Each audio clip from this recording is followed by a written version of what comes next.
Good morning, good afternoon, good evening, you lovely people, whichever one it is for you.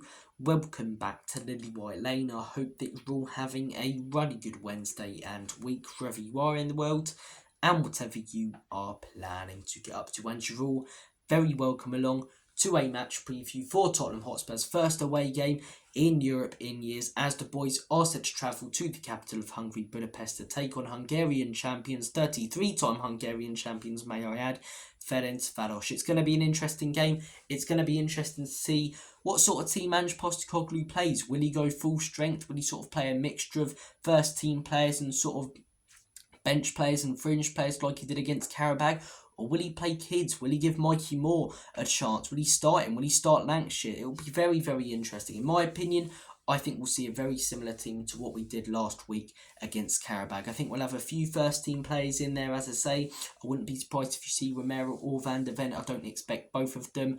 I reckon he probably plays Pedro Porro in there, maybe a Madison, but I don't think we'll play our first 11.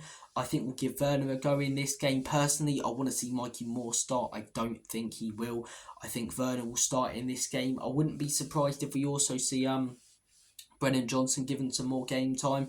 Solanke, I think, will probably start. So, a lot of first team players in there, but I do think, players like Sarr might get a go in this game, which he hasn't had in a while. Or Bissouma, who hasn't really been getting the game time recently. Obviously, it's been a question about our midfield. Who are our most consistent three? What's our best midfield dynamic? I think the last 4 games have shown that it's Bentancur, Kulusevski and James Maddison. Well, the last few, actually, because that hasn't been the midfield three for our last 4 games that we've won. But that's definitely the midfield dynamic that works best. So I think we could see players like Sarr, Bissouma maybe given a go in this game.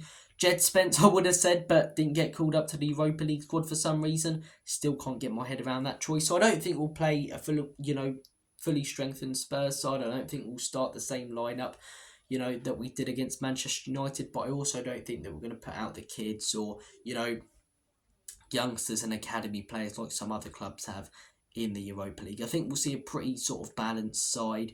Couple of fringe players and bench players, couple of first team players, maybe one kid in there. I think Mikey Moore will get some minutes, maybe 20, 30, something like that, but I don't think he'll start. I think he should. He's a quality young prospect. Had a lot of talk about him. Us as a fan base have been raving on about him for a while. Let's see what he's all about, man. Let's start him in a game. But look, as I say, Ferencváros, they have been in the Europa League in the past. It was only a couple of seasons ago. I remember watching them against Celtic, but you can't judge standards based on the game that they gave, Celtic. I get that was Ange's Celtic, which is better than the Celtic right now, but Celtic just got hammered last night by Dortmund, and over the last few years, whenever they've come up against the top European side, they've been battered like a haddock down your local fish and chip shop. So, look, they have given a good game, though, to some Europa League sides. They've done all right in European competitions over the last few years. They haven't really been hammered in games, so I don't expect it to be easy for Spurs. Unless we play our first 11, then I think we can win this by about 4 or 5. But if we play sort of a mixture of first team players and fringe players, I expect this to be quite a tough game, to be honest. Away from home, those Hungarian fans will be loud. We saw them at the Euros, as I say, and a lot of the Hungarian fans who live in Hungary will likely be Ferencváros supporters, the most successful club in that country.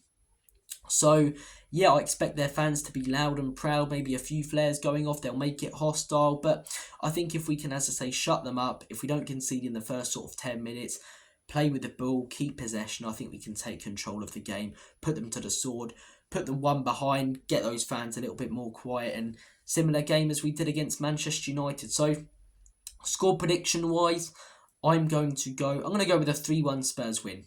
I think we'll score fairly early. I'm going to say Brennan Johnson starts and gets a goal. I'm going to say, that Timo Werner misses another 5 chances. You thought I was going to say that Timo Werner's going to score. More chance of a lot of things happening in this world right now. But as I say, I see people saying, he didn't have his shooting boots on Sunday. He doesn't own shooting boots. The guy's a cabbage when it comes to putting the ball in the back of the onion bag. I'm sure he's a nice bloke outside of football, but as an attacking player to, have your worst attribute be your finishing, professional football isn't for you, or especially at this top level. So, Timo Werner won't score. I think Brennan Johnson might. I wouldn't be surprised if Sarr or Bissouma, if they, get a good goal. I'm going to say that Dominic Solanke gets another one. I think he'll start because we haven't really got many other players. Lancashire, I'd love to see get a start, but I don't think he will.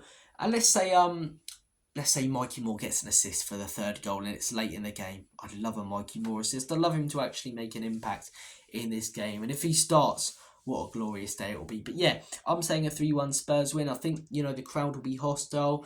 But look, kick things off the right way in the Europa League. It's a competition I want to see the club take seriously. The Premier League, what's our actual aim in the Premier League? To get top 4, yippee. You get Champions League football, a competition we can't really compete in anyway because we're not good enough and we're never going to be under this ownership, We're not going to compete for the Premier League title. So surely the Europa League should be the main focus. The FA Cup starts in January.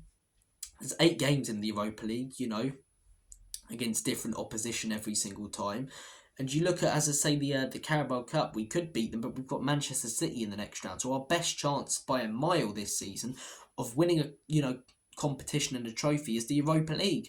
Champions League clubs aren't dropping down, as I say, this season. So apart from us and Man United, there are not many really good sides in the Europa League. Roma, definitely a threat, but they just sacked De Rossi, who's brought in a loads of players. So, don't really know what's going on there. I thought they were looking for a long-term project, and then they got like 4 games into the season.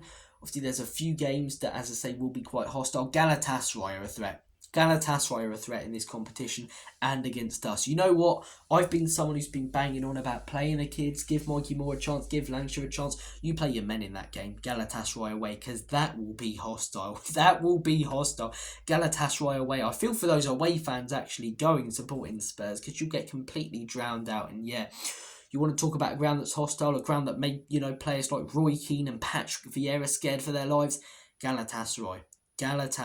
Obviously, I don't advocate violence that goes on around that stadium. Same with, stadiums like Lazio as well, hostile clubs. But man, that the fans make it difficult for the players on the pitch and everything to do with the football. So that's going to be a hostile game. But yeah, Galatasaray, Osimhen, Ziyech, a few players in there. But no real standout teams apart from us and Manchester United and maybe Galatasaray in the Europa League. So realistically, we should go on to hopefully win this competition or go very far in it, A lot of our group stage games, Elfsborg, for example, we should be winning that. Obviously, Galatasaray ain't going to be easy, but there are a fair few games in this group stage or sort of league phase in the Europa League, if that's the new term for it, that are very, very winnable. So I'd like to see this competition prioritised. As soon as we get to the round of 16, no mucking about with your squad in this competition. You play your best 11 for every single minute on that pitch whilst they're fit, in my opinion. This is the one we've got to take really seriously. And again, what are we going for in the league? Top 4 to get Champions League? You get the Champions League anyway. You get to play Champions League football next season if you win the Europa League. Plus, you got a trophy. Fans, shut up. I, as a Spurs fan, can't go into college or wherever I go and get, I haven't won a trophy since 2007 chucked at me. So take this competition seriously, Spurs. We've got a good chance in it if we do. I'm saying a 3-1 win tomorrow night. Comment down below your thoughts and predictions. If we play our best 11, I think we'll completely destroy them. But if we play our kids, I think we could win quite convincingly as well. I don't see a loss here. I think we're on good form. Keep building the confidence. Make it 5 wins in a row. Spurs heading into the Brighton one. 6 wins in a row. International break. No complaints. It'll be fantastic. But guys, take care. Enjoy the game tomorrow night. And as always, come on, you